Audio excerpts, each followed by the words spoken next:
name's Artemis, and for such an intrinsically loved community, the furry fandom really is quite difficult to define. Sure, you can find plenty of labels that describe certain aspects of it, and a lot of those boil back to, you know, shameful and lewd roots, but when you really get to the very bare bones of the fandom, what exactly is it?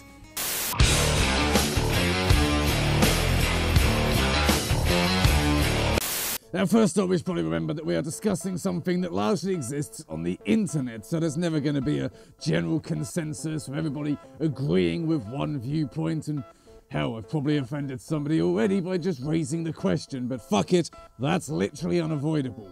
Now, Wikipedia lists the furry fandom as, and I'm going to have to look off screen onto my laptop's notes, a subculture interested in anthropomorphic animal characters with human personalities and characteristics.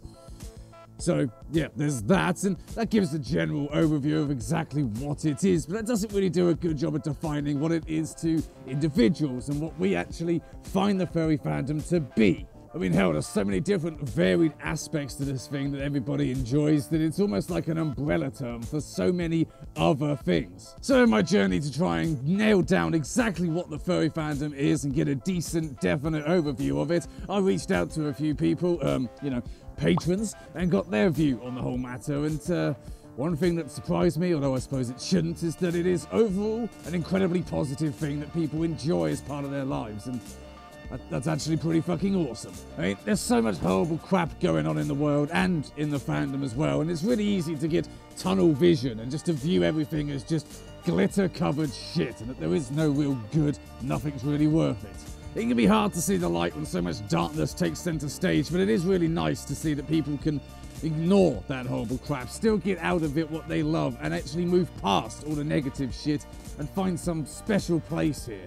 However, the bad parts are still there, and I'm not one to just shy away from all of that after all, so let's just dive right in, get all the negative shit out of the way early, and then it's done.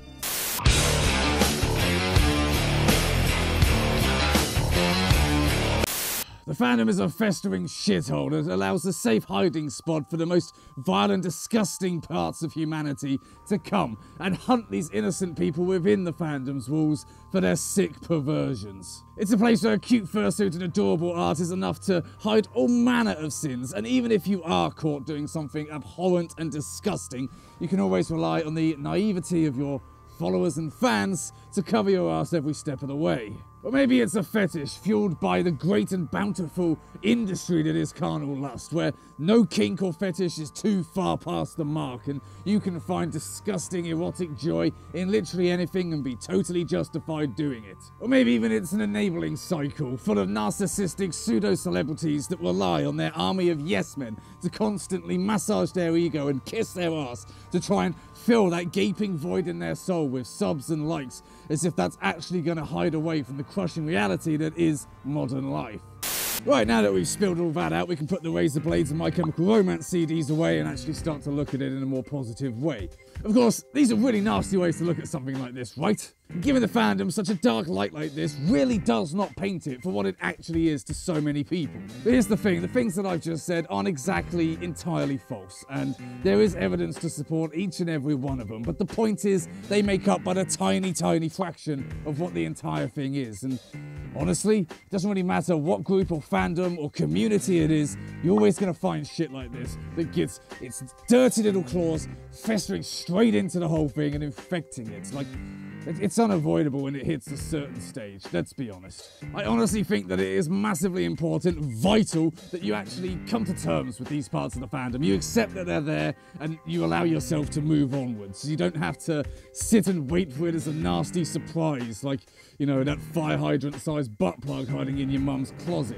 And I certainly believe that you can accept these things, move past them, and still have a positive view of the fandom. That's what it's all about, accepting the negative and thinking that's nothing to do with me. I'm going to steer well clear. I can see it over there, and I know full well I just won't go over there. And you can still have a very positive, amazing experience of the fandom. In fact, this is something I think even Spin feels. The fandom is a vast, yawning void, consuming not only my life, but the lives of those around me. It destroys all, high and low alike, regardless of economic standing, social class, race, gender, what have you. Even favorite color doesn't seem to make a difference. That's what the fandom is to me. I hope this helps. Bye. Well, at least he's getting slightly less creepy now. Well, slightly.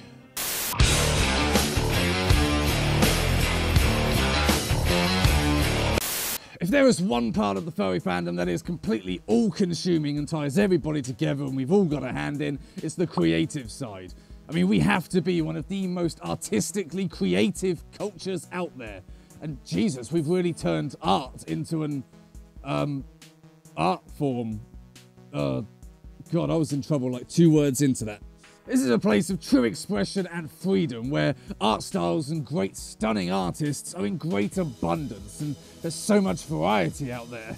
And no medium is left untouched, whether it's traditional, digital, plush, fursuits, animations, fucking films, YouTube, clothing, anything. But the list just goes on. You can create what you want. You can not only find your audience, but build your audience. You can think, I've got this stupid random little idea, but hey, I'm going to create it and see what happens, and find that it actually brings joy and happiness into other people's life. And that's just so fucking fulfilling. And this artistic liberty that we all feel, this platform for small and niche creators to stand up and find their voice, is probably one of the best and most positive parts of this fandom, and something that should be cherished and protected at all costs, because damn, where else can you find that these days?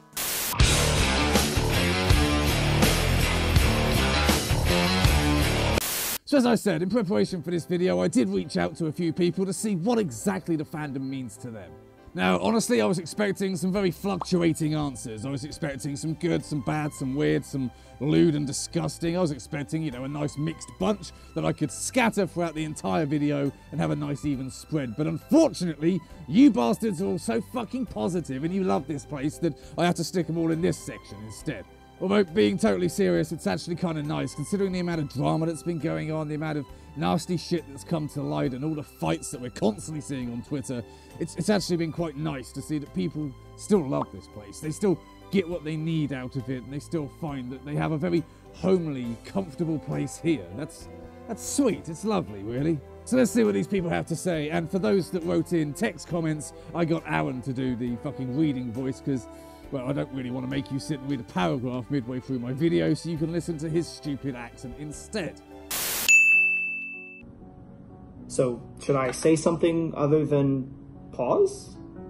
Oh, okay. In any other case, this fandom to me is about the gathering of artists and those who appreciate art from all different races, ethnicities, sexualities, and corners of the world to show our love for something that we all have in common. The love that I've seen shared between complete strangers and friends who meet for the first time at conventions is unmatched by any other event that I've ever experienced, and I hope to experience that emotional high of simple human connection for many more years to come. And that's what the fandom means to me. Here we have a message from Oxide Crux. Being lazy and not wanting to put Oxide on and record a video, I will write my feelings on the matter. What the fandom means to me is a lot. It's like a close second family to me.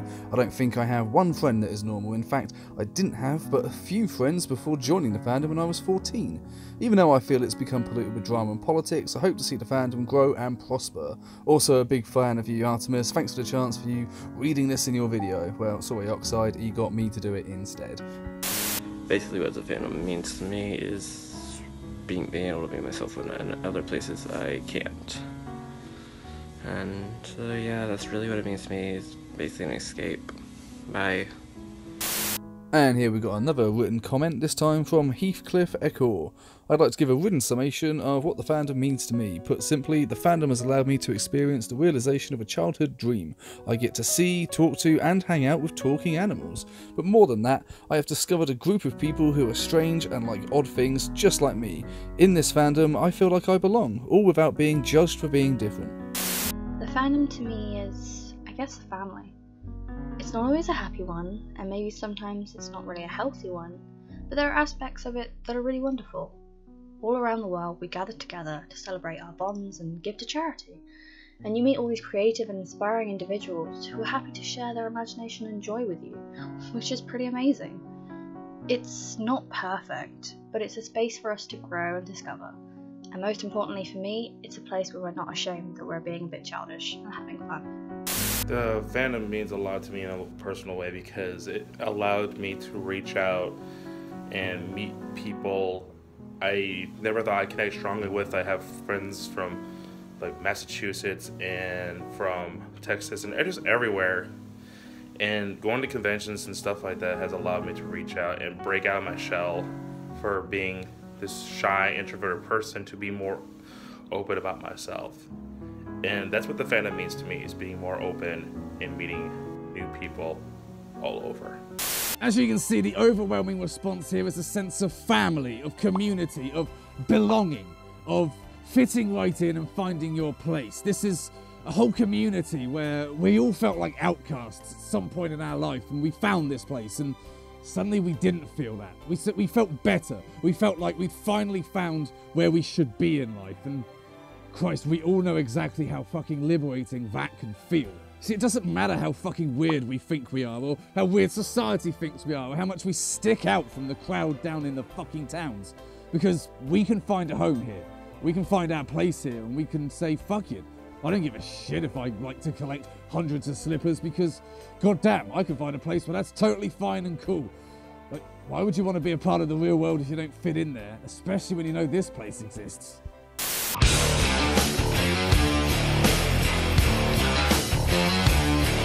So I've given a few viewpoints from other people, I've done a little bit of research, and I've sort of thrown up what I think you could potentially say the fandom is, but I think I've got my own thoughts on the matter, and by God, you're gonna sit there and fucking listen to them. For myself, I think the fandom is a doorway. I think it's an entry point. It's something that allows us to find what we need from the world and from ourselves, and it allows us to actually get to that. When I came into this thing, I had no real social life, I had no friends, I had nothing to do or really any hobbies, and when I found this place and was like, holy shit, this is amazing, I threw myself in head fucking first. I got as involved as I could, and it worked for a little while, and unfortunately, we all make mistakes, and we all make errors in judgment, and often they come back and bite us in the ass. That's just part of life, but the beautiful thing about the fandom is that it's not an all-or-nothing situation, and it's not the final destination. If you go down a certain avenue and find, that didn't actually work out how I wanted it to, there's plenty of other avenues to go down. Like, the fandom turns to you and says, oh, shit, guess that didn't work. Have you tried any of these million other things that might work? This whole thing is like a meeting ground. You can continuously search and search and search, keep opening yourself to new experiences, to new ideas, and as you do that more and more, you start to really figure out exactly what it is you want, what you're all about, and you start to learn and grow and develop. I mean, it worked for me. I found what I needed. I found people who helped my life feel more complete. I found an outlet for my creative performance, or whatever you want to call all of this shit. And while I definitely credit the fandom for helping me get to that, I don't see it as the final step. I don't see it as the end of the line. Like, I found my way here, and now I can just stay here. It's more like a fantastic giant step forward. And I don't think anybody should feel limited to having found the fandom, because there's still so much more within it and outside of it that you can find that really enriches your life. But that's just my take on it all, so it's obviously going to be different.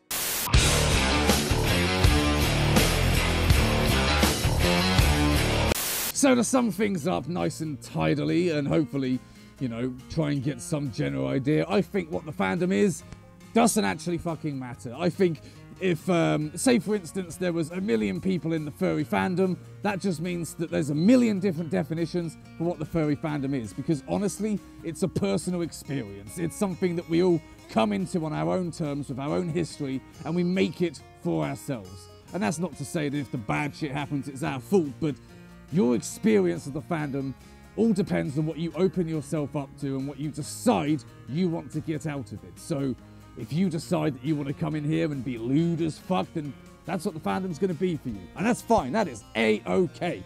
But if you, like me, come into the fandom and decide you want it to be social, you want it to be creative, and you want to stay away from the lewds and just appreciate cute art and cuteness, then hey, holy shit, you can do that too, because that's what it's all about. There is a place for everyone and everything. And I think that's what actually makes it probably the best kind of fandom, is that You can do whatever. You can have whatever. You can have such a varied interest and still find people who match up. Maybe it doesn't have a definition. Maybe it doesn't need a definition. The furry fandom is just a fucking collection of loads of other shit, but maybe that's what makes it so good. But anyway, that's enough rambling from me for a day, I suppose. Massive thanks to everybody who helped me out with this. You can find all their social media down here, and obviously you saw it when it was put in the video, so go and check them out. Show them a like for contributing and helping me pad out the duration of this video. And yeah, thank you for watching, I guess. Hope it wasn't too shit this week.